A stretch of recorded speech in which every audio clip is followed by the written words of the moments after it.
আসসালামু আলাইকুম রহমতুল্লাহ। সম্মানিত ভিউয়ার্স, এই ফুলের নাম হলুদ রঙ্গন বা হলুদ ময়ূর ঝাড়। এর বৈজ্ঞানিক নাম ক্যাসলপিনিয়া পালচেরিমা।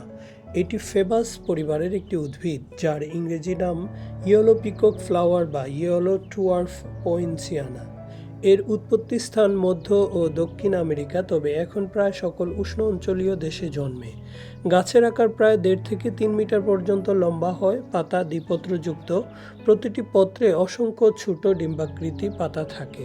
ফুল উজ্জ্বল হলুদ রঙের, লম্বা সরু পুংকেশর থাকে যা ফুলের বাইরেও বের হয়ে থাকে।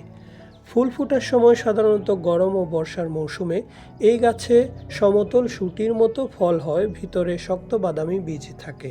এর ঔষধি গুণ: পাতার রস কিছু দেশে হালকা জ্বর ও ত্বকের সমস্যা নিরাময়ে ব্যবহৃত। শিকড় ঐতিহ্যবাহী চিকিৎসায় কৃমিনাশক হিসেবে ব্যবহৃত। এই গাছটি রোদ পছন্দ করে এবং সামান্য যত্নে বেড়ে ওঠে। ধন্যবাদ।